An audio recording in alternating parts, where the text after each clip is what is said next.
Salam Indonesia, selamat siang pemirsa.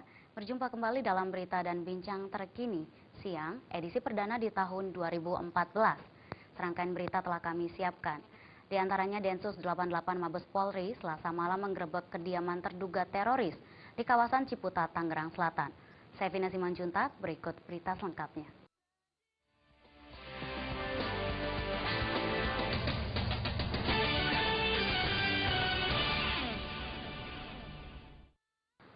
Densus 88 Mabes Polri Selasa malam menggerebek kediaman terduga teroris di kawasan Ciputat, Tangerang Selatan.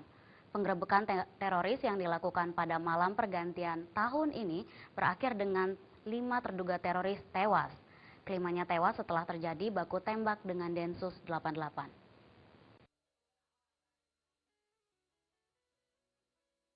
Penggerebekan teroris yang dilakukan semalam suntuk pada Selasa kemarin hingga Rabu dini hari tadi di Ciputat, Tangerang Selatan berakhir dengan 5 orang tewas. Kelima terduga teroris ini tewas setelah selama lebih 10 jam baku tembak dengan Densus 88. Para terduga teroris ini dilumpuhkan karena menolak menyerahkan diri. Mereka juga melakukan perlawanan dengan tembakan balasan.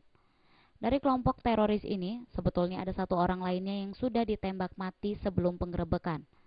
Terduga teroris tersebut ditembak di salah satu ruas jalan di wilayah Jabodetabek, sehingga total terduga teroris yang tewas dari kelompok ini mencapai 6 orang. Penggerebekan terduga teroris berlangsung di Jalan Ki Hajar Dewantara, RT 0407, Kelurahan Kampung Sawah, Ciputat. Tim Densus 88 sendiri dipimpin oleh Kapolri Jenderal Sutarman saat penggerebekan. Diduga kuat para pelaku ini merupakan kelompok teroris yang melakukan serangkaian penembakan polisi di Pondok Aren beberapa waktu yang lalu. Dari Tangerang Selatan, Tim Liputan melaporkan. Jasad pekerja tambang asal Banten yang hilang terseret banjir di Desa Deniang, Kecamatan Riau Silip, Kabupaten Bangka Belitung, akhirnya berhasil ditemukan. Korban diangkat dari kedalaman 20 meter di danau bekas penambangan timah yang menggunakan pukat jaring.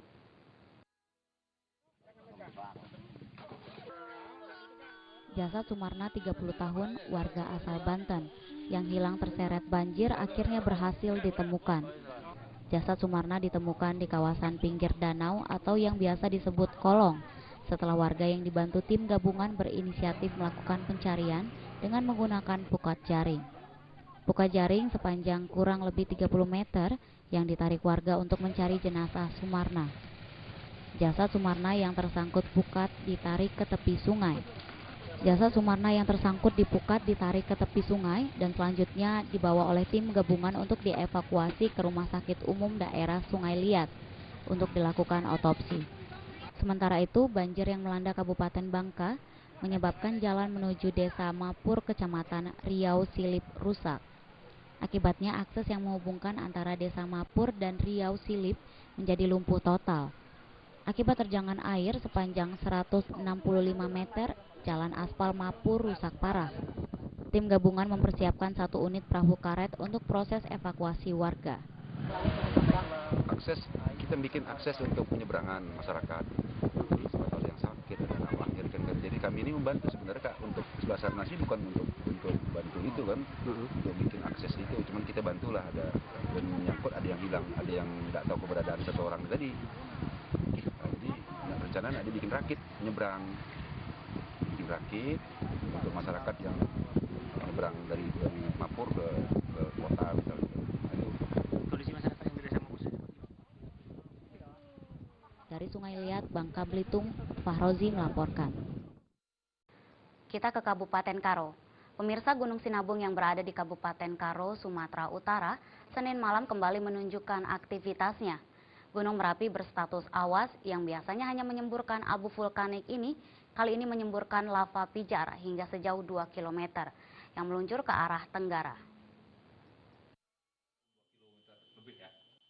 Inilah kondisi Gunung Sinabung yang terpantau dari pos pengamatan Gunung Api Sinabung yang berada di Kecamatan Kabanjahe, Kabupaten Karo, Sumatera Utara.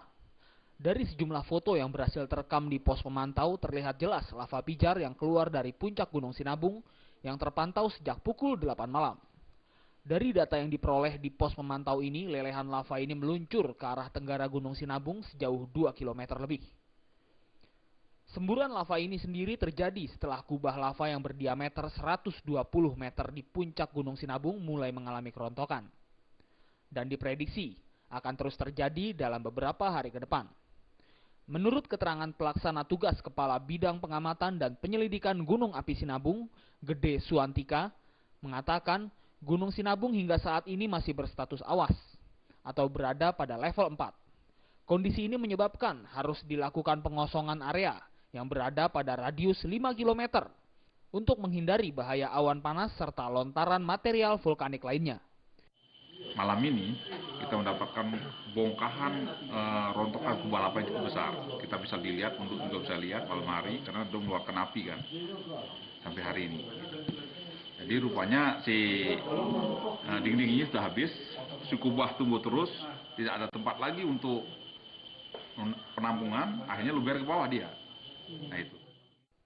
Hingga saat ini pengungsi Gunung Sinabung telah mencapai 19.126 jiwa yang tersebar di 31 lokasi pengungsian. Dari Kabupaten Karo, Sumatera Utara, Ferry Irawan melaporkan. Akibat kembang api, 2 rumah terbakar. Informasi tersebut akan kami hadirkan sesaat lagi.